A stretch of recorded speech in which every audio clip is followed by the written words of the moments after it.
information rather than 100-year-old information. Right, I guess as my concern, I'm actually very familiar with this property, but my point is, and my concern is that right now we have 2 to 3 people a day who go to the Yak Hall to get their water.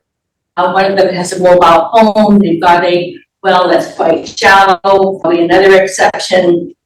And so they need to go to the Yak Hall on a regular basis to get water.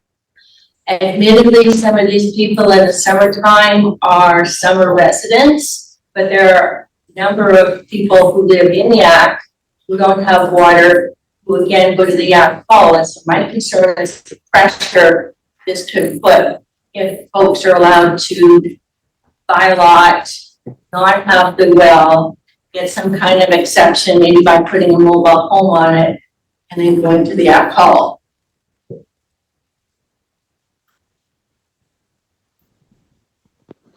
That might be where someone knows the building code well could chime in, because my sense is you need to have a legitimate source of water proven to, like, you know, get your building permitted.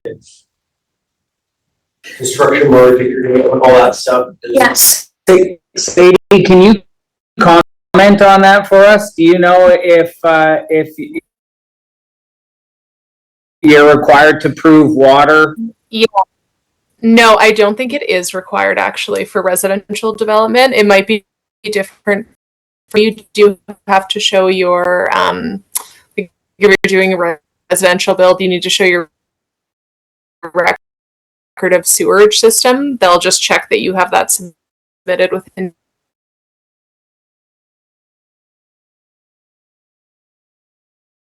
Interior Health as part of the application. But unless they're connecting to an RDCK water system, I don't believe they're checking. Subdividing a large block of land if water has not been proven on the post subdivision format, i.e. 5 lots.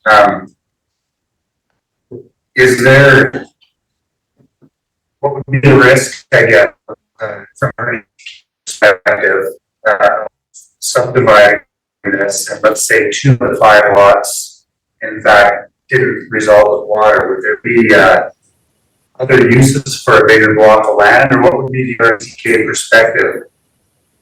Or I guess it almost seems like risk management, maybe on behalf of the potential future homeowner or would be homeowner.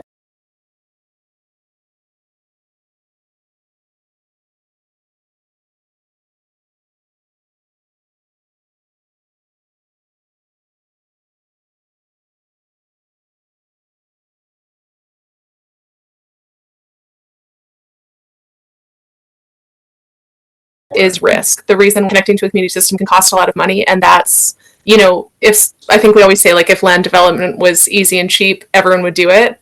It's not, right? And so, yeah, like the argument to shift that risk onto the public and onto the RDCK and folks who might, you know, inadvertently not do their due diligence, purchase a property, not realize it doesn't have water, go to drill a well, not be able to get water. I mean, that's a pretty that wouldn't be a good outcome. And of course that's, you know, not necessarily on the folks. Like if they got the subdivision variance and they were able to do it, and the buyers just didn't pay attention or didn't care, I mean, that is kind of on them, but it still leaves us in a bad place development wise, right?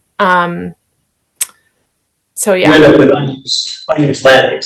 Yeah, that's, I think, the net result. Is there, Ryan mentioned maybe a covenant attached to each property that would require the development of well and septic for proposed buyers. I would think that the sale may fall through on whatever lots it didn't actually net water on. So that would leave these areas that have been previously subdivided. That's a done deal.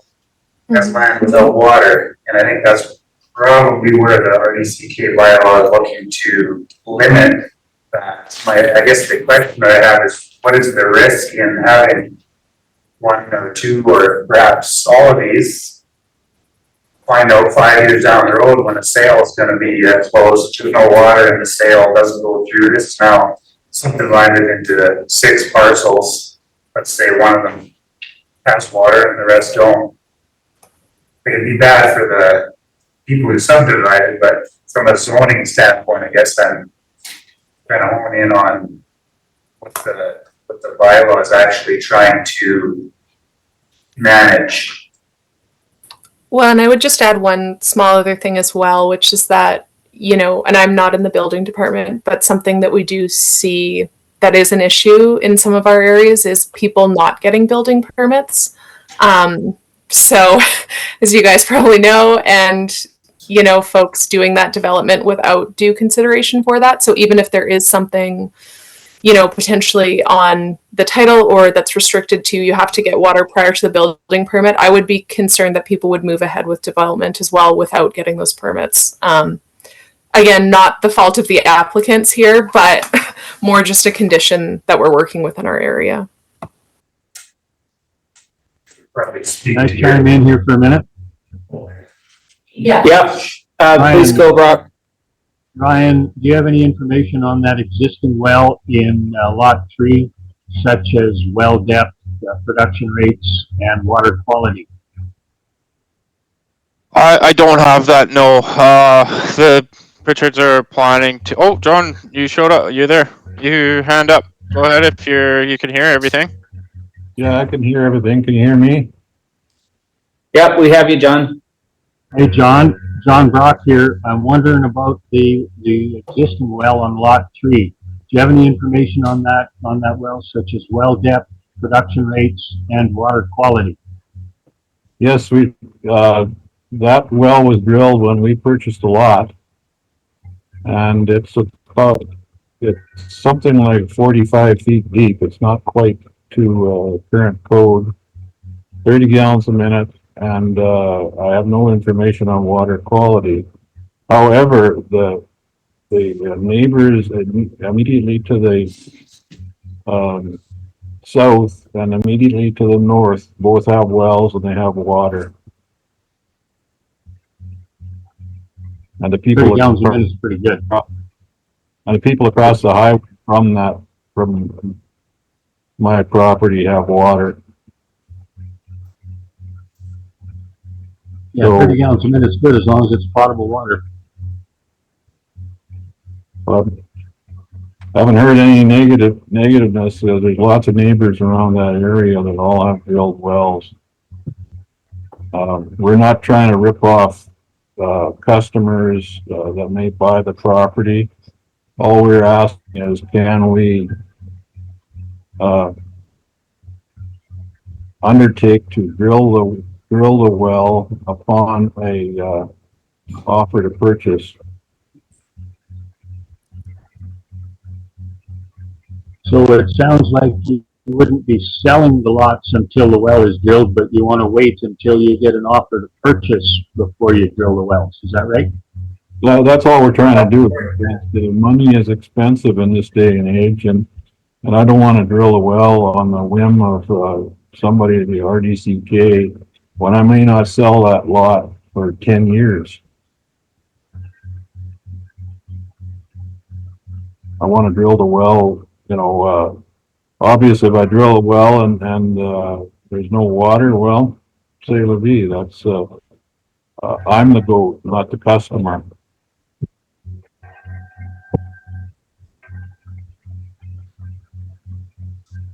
Adam? Just wondering, wouldn't it be less financial burden to subdivide into 2 or 3 lots that you have to prove water on rather than 6? Bigger lots? Thought we wanted to drill on 4. Ryan, you got any comment on that? Yeah, I mean, there's likely you could make that argument for sure that it would be less financial burden to do that at that point. The risk there is that development opportunities might change. Who knows what laws might change with kind of different levels of government, and so kind of having things clarified all at the same time is usually kind of what we would recommend to a landowner. And additionally, like we have no idea what other additional costs might come into play if he were to develop 2 lots now and another 5 years down the road or 10 years down the road. Even just the kind of getting to that stage might be that same level of cost prohibitive as it is to just drill the wells at this point. There's kind of a lot of unknowns there.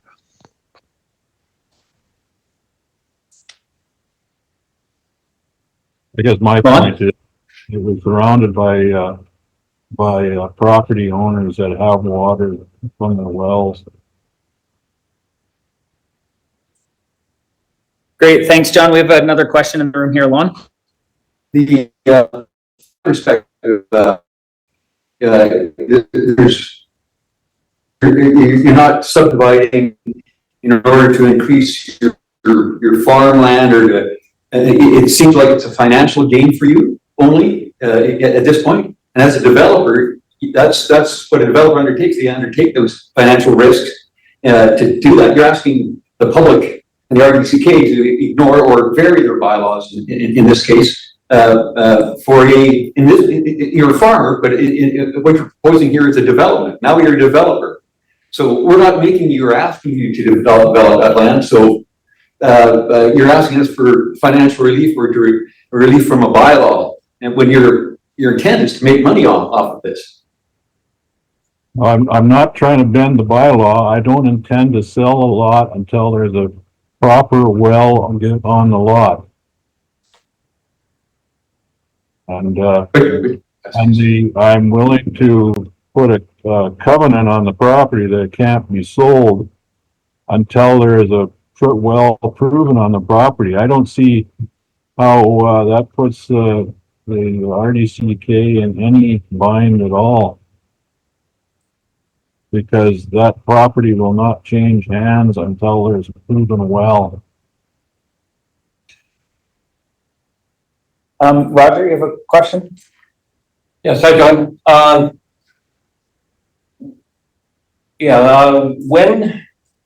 When we discussed this, and things may have changed, I believe that you were suggesting that you would put a covenant on the fact that once you had sold one lot,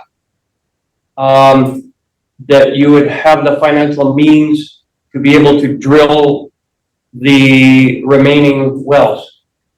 In other words, at the moment, it would be a financial hardship to drill 5 wells, or 4 wells, I guess. But once you sold one lot, you would have the financial means to drill the additional 4 wells. Yeah, that's another way for me to do it. You're suggesting I'm a developer and I'm going to take a whole bunch of risk, but I'm also retired. I'm on a pension. My wife is crippled, and she's working a part-time job as a local post office, but her knees are giving out, so I'm essentially on my pensions. So that's why I'm trying to offer something that doesn't cause any heartburn to the RDCK, but still allows me some relief at doing the job. Have you had a quote for the drilling? And if so, what is your estimate for drilling the additional 4 wells? 4 wells is probably around is approximately $50,000.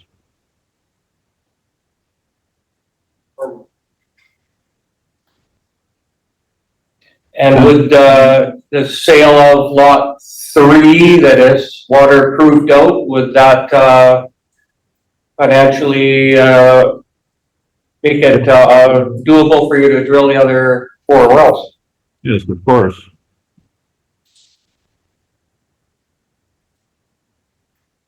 Karen, did you have a That question? was actually gonna be my comment, was why not start with selling lot 3 if there's a well on it? And then even if you put a well on one other lot, sell that and just incrementally Yeah. go.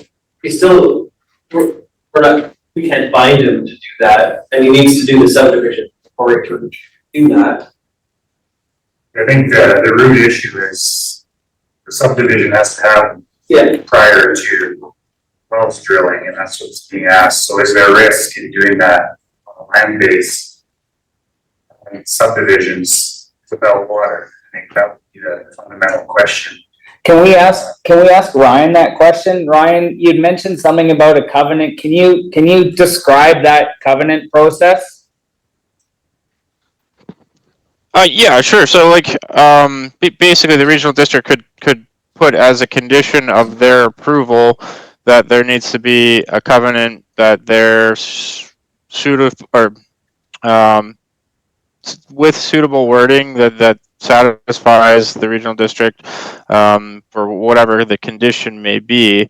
And then that is then placed on title as a condition of the final approval that, that would need to be proven that's in place before, the Ministry of Transportation would give the final sign off of the survey and plan, of subdivision. So essentially, if the regional district listed that as a condition, you couldn't register the subdivision at the land title office until that condition was satisfied. Does that make sense?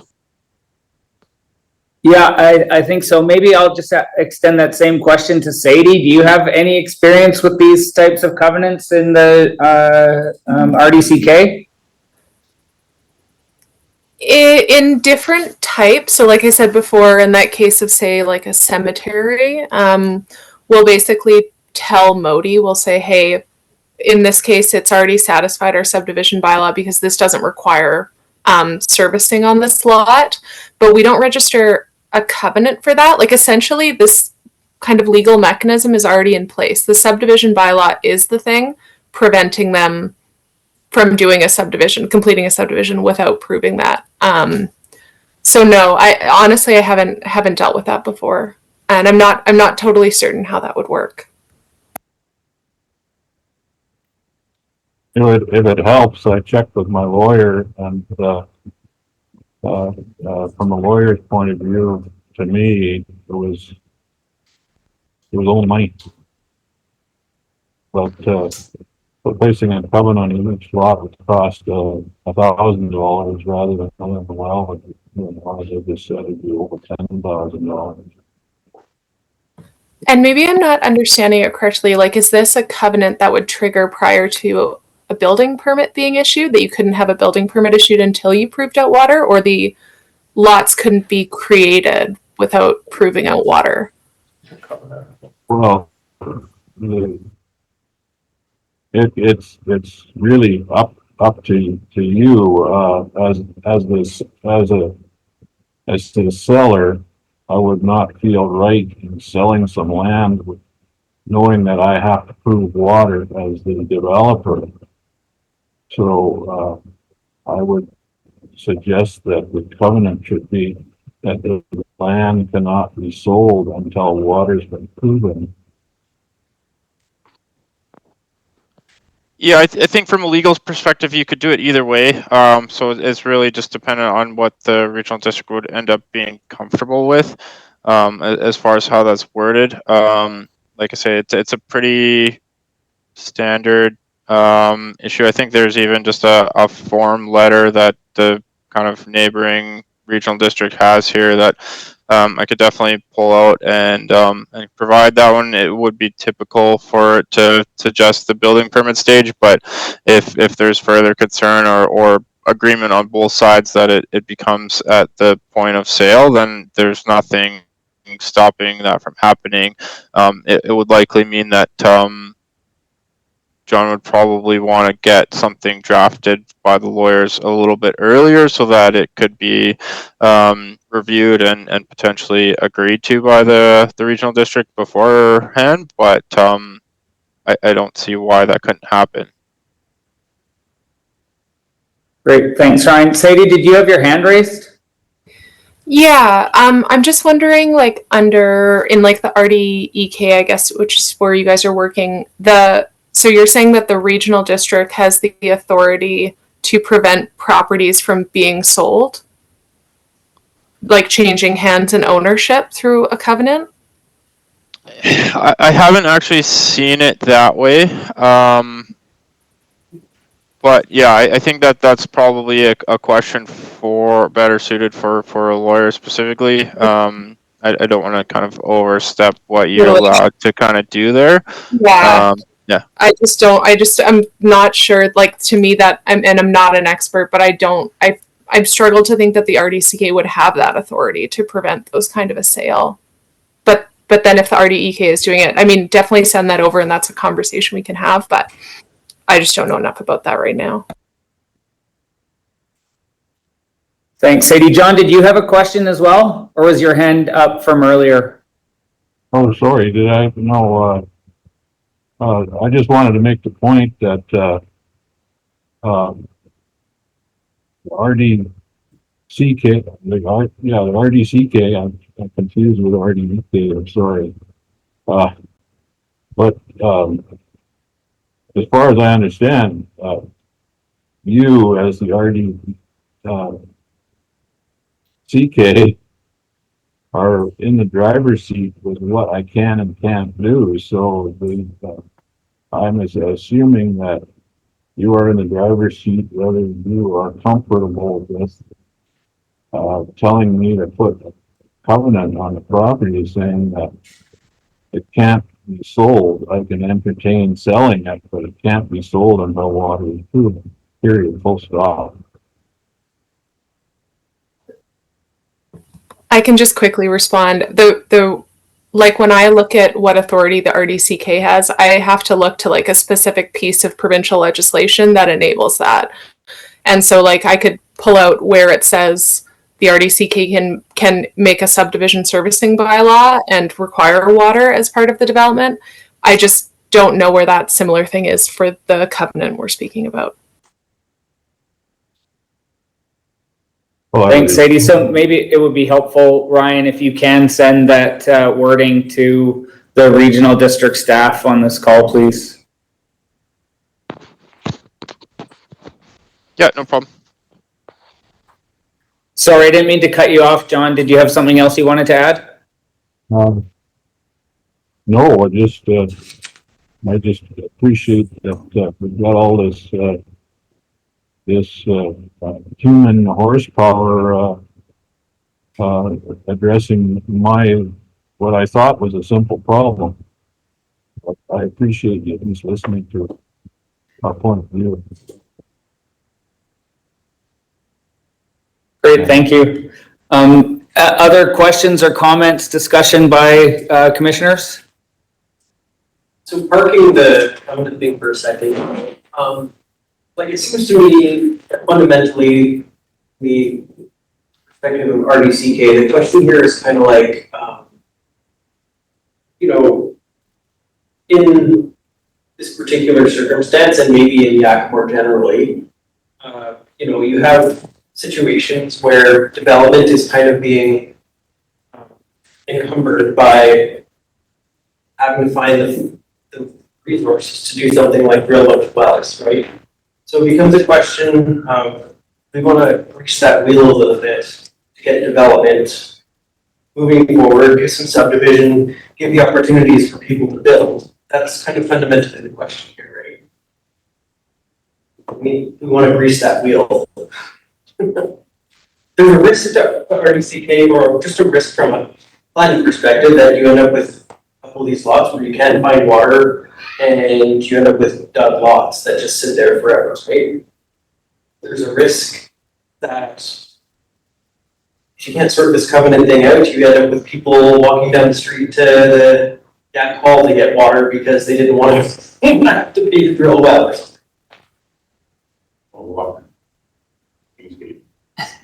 Yeah, wonderful insights. So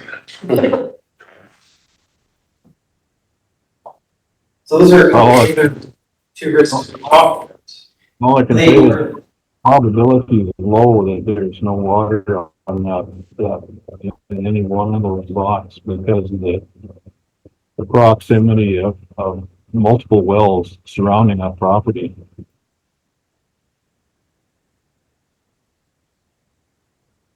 The goodness or, you know, the potability of that water, I cannot attest to, but,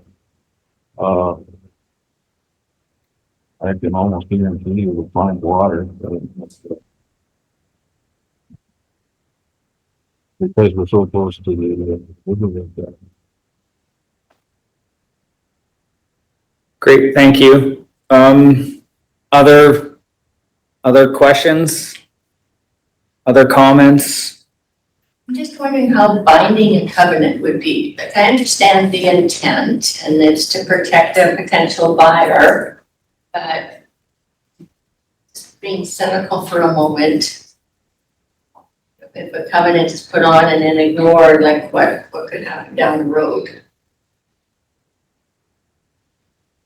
Yeah, that's a good question. I mean, I think that's one of those extended what if type questions, right?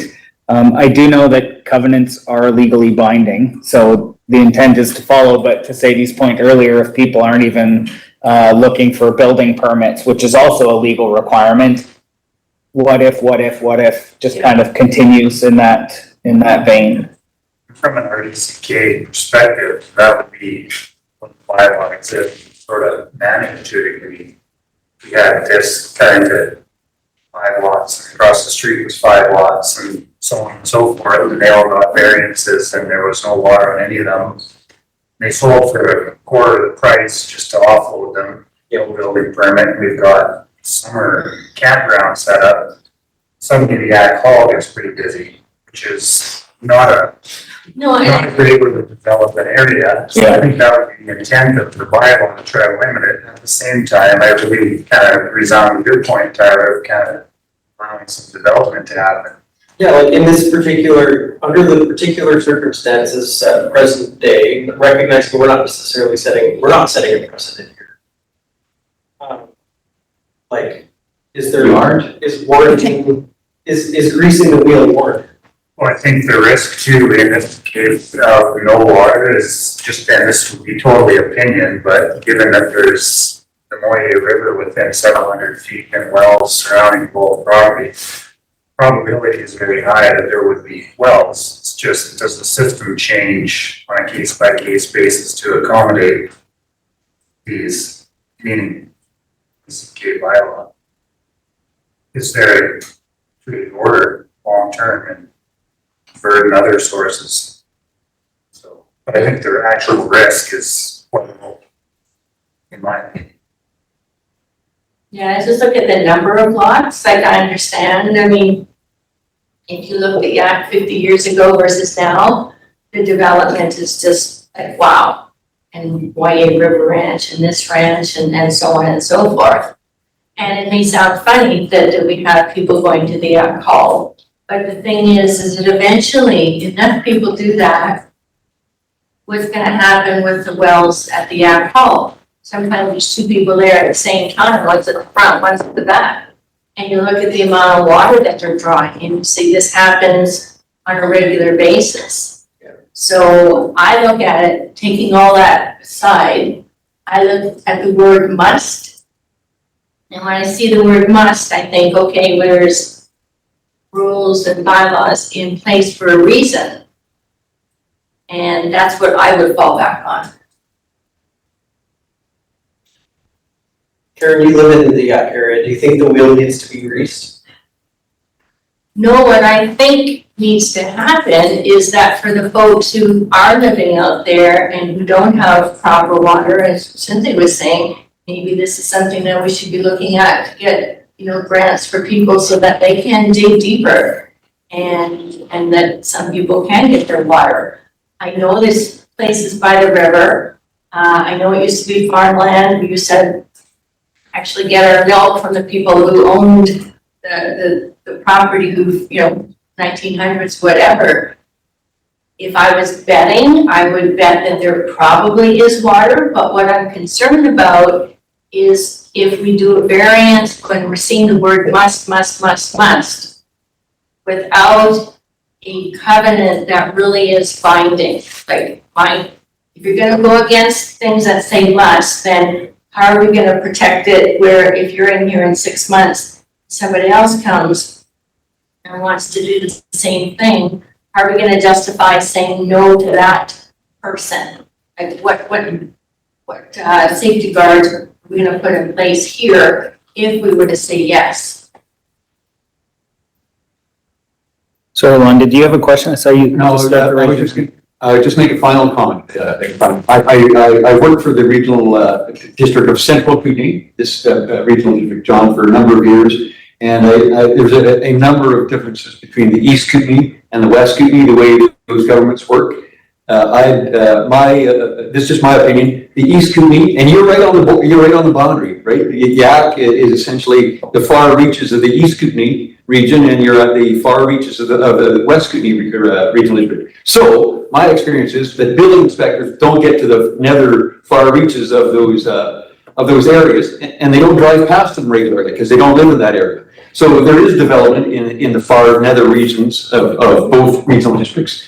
The East Kootenay, in my opinion, and I think it's largely because of their proximity to Alberta, they're much more open to development, and the rules, I work in the water department, were much, I'll use the word lax, and there was much more government and much more government control in the Central Kootenay. So you're working against a different government here, John. If you're in the East Kootenay, I think you'd have an easier road to hoe. But the rules in this district differ from the East Kootenay. So that's working against you in this case, unfortunately. Thanks, Lon. Adam? I'd like to say one last thing too, that I appreciate in my own personal life how difficult it is to acquire property, especially for the younger generation. It's a huge hurdle. People who are selling often have a different perspective on how hard it is to get into the property market. On my rural piece of property, which is very limited in services, the very most important thing for me is my water. If I don't have my water, I've got nothing. So I don't think it's a bylaw that's put into place lightly. I think it's super important.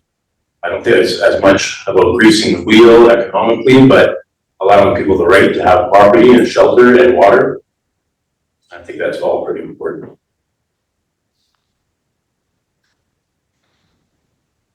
I think it'd be more a matter of when that water was paid for. It's fundamentally what's being discussed. That is the question. But when, and would it be real enough to be actual? I think the real risk is having a bunch of lots with no water 10 years down the road, and they get sold cheap, and that water burden goes to somewhere else.